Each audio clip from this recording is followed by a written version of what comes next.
Stock market में हम जब भी इन्वेस्टमेंट के लिए जाते हैं, फिर वो डायरेक्ट स्टॉक्स में हो या फिर म्यूचुअल फंड के जरिए हो, हमारे सामने तीन टर्म्स आती है और वो होती है स्मॉल कैप, मिड कैप और large cap.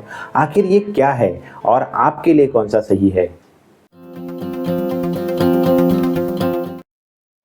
Large cap, mid cap और स्मॉल कैप, इनमें कैप ये जो वर्ड है वो कैपिटलाइजेशन से आया हुआ है। कैपिटलाइजेशन मतलब किसी भी कंपनी के मार्केट में कितने शेयर्स है उनको मार्केट प्राइस के साथ मल्टीप्लाई करने के बाद जो भी रिजल्टेंट वैल्यू आती है वो। और इसी मार्केट कैपिटलाइजेशन को ध्यान में देते हुए सेबी यानी security exchange board of India ने सभी कंपनियों की कैटेगरी बनाई है और ये कैटेगरी के अनुसार लार्ज कैप, मिड कैप और स्मॉल कैप ऐसे कंपनियों का विभाजन किया गया है। सेबी के रैंकिंग के अनुसार मार्केट कैपिटलाइजेशन को ध्यान में देते हुए जो पहली 100 कंपनियां है वो लार्ज कैप कंपनीज है।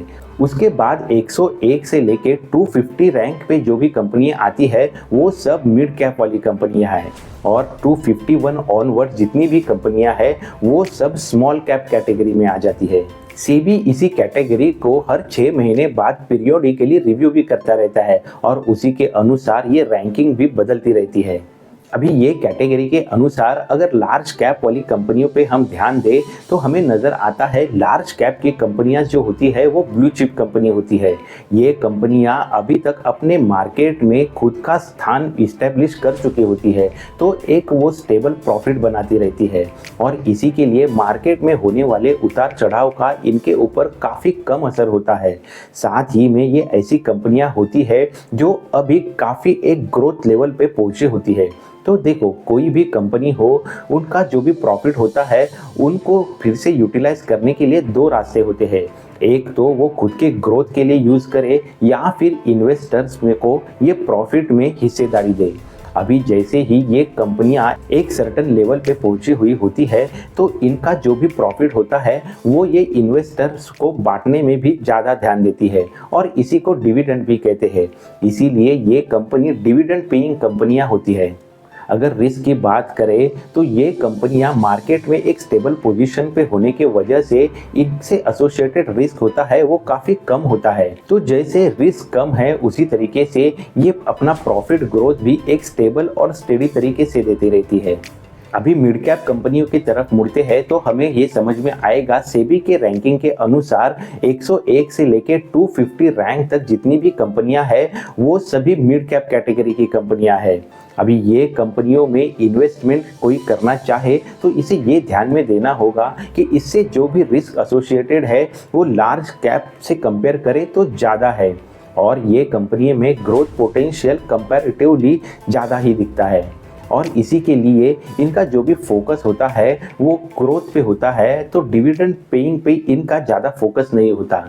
ग्रोथ पे ध्यान देते हुए ये कंपनियों में लार्ज कैप से कंपेयर करें तो ग्रोथ पोटेंशियल भी हमें ज़्यादा नज़र आता है।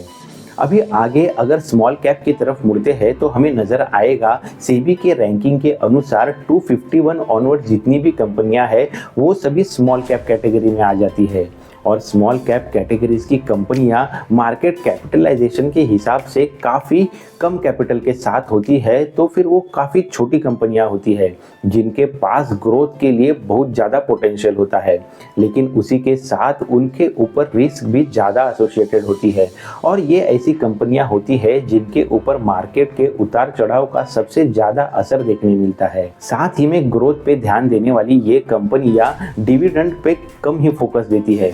अभी समझो हमने large cap, mid cap, small cap ये कंपनियां कौन सी है, ये कैटेगरी क्या है वो जान लिया, तो एक सबसे बड़ा सवाल आता है कि आपके लिए सही कौन सी है। देखो, हमारे लिए इन्वेस्टमेंट के लिए जो भी सही कैटेगरी है वो जानने से पहले हमें खुद का इन्वेस्टमेंट का गोल डिसाइड करना होगा और उसी के साथ खुद की रिस्क लेने की क्या कैपेसिटी है वो भी समझनी होगी।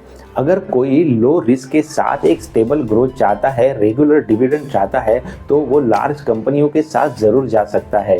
लेकिन समझो कोई उससे ज़्यादा रिस्क ले सकता है तो फिर वो मिड कैप वाली कंपनीज को चूज़ कर सकता है। मिड कैप कंपनियां मॉडरेट रिस्क के साथ एक मॉडरेट ग्रोथ ऑफर करती है। और ये तीनों कैटेगरी में सबसे ज़्यादा रिस्क होती है वो स्मॉल कैप कंपनियों में। तो इसी के लिए अगर समझो कोई यंग एज में है जिसके पास टाइम पीरियड ज़्यादा है, तो फिर वो इन स्मॉल कैप कंपनियों के साथ ज़रूर जा सकता है, क्योंकि जैसे टाइम पीरियड ज़्यादा होता है तो जो रिस्क एसोसिएटेड होती है वो भी डाइल्यूट हो सकती है। ये तीनों कैटेगरी पे ध्यान देते हुए तीनों का कॉम्बिनेशन बना के भी हम हमारा पोर्टफोलियो बना सकते हैं। देखो, ये पर्टिकुलर कैटेगरीज के अंडर पर्टिकुलर म्यूचुअल फंड्स है जिनको large cap mutual fund, mid cap mutual fund या स्मॉल कैप म्यूचुअल फंड ऐसे भी बोला जाता है। इन्हीं के साथ समझो अगर हम खुद का पोर्टफोलियो तीनों को कॉम्बिनेशन से नहीं बना पा रहे हैं तो एक फ्लेक्सी कैप ऐसी भी कैटेगरी है जहाँ पे हम म्यूचुअल फंड के फंड मैनेजर को ये अथॉरिटी दे देते हैं कि वो खुद का एनालिसिस करे और उसके अनुसार हमारी जो भी इन्वेस्टमेंट है वो ये तीनों कैटेगरी में मूव करता रहे। क्योंकि देखो, मार्केट के जो भी उतार चढ़ाव रहते हैं वो ये तीनों कैटेगरी पे इम्पैक्ट होते रहते हैं, और जब भी इकोनॉमी अच्छा काम करती रहती है तभी स्मॉल कैप और मिड कैप के साथ ज़्यादा ग्रोथ देखी जाती है, जो लार्ज कैप कंपनियों के साथ एक लिमिट में अवेलेबल होती है। तो इसीलिए हम फ्लेक्सी कैप कैटेगरी के साथ भी अपना पोर्टफोलियो बना सकते हैं। अगर पर्टिकुलर फ्लेक्सी कैप कैटेगरी की बात करें तो यहाँ पे पराग पारिक फ्लेक्सी कैप हो या फिर कोटक फ्लेक्सी कैप हो, ये कुछ फंड है जिनके बारे में हम ज़रूर सोच सकते हैं। दोस्तों, large cap, mid cap, small cap, इनके रिलेटेड अभी भी अगर आपके मन में कोई भी डाउट हो तो वो कमेंट करके ज़रूर पूछे। देखो, इन्वेस्टमेंट हो, फिर वो म्यूचुअल फंड की हो, स्टॉक्स की हो या फिर फाइनेंस रिलेटेड कोई कंसेप्ट हो, इनके रिलेटेड नॉलेजेबल वीडियोस ये चैनल पे आते रहते हैं, और वो भी आसान भाषा में, हिंदी में। इसके लिए आप ज़रूर इस चैनल को सब्सक्राइब करें। जल्द ही मिलते हैं नेक्स्ट नॉलेजेबल वीडियो में। Thanks for watching.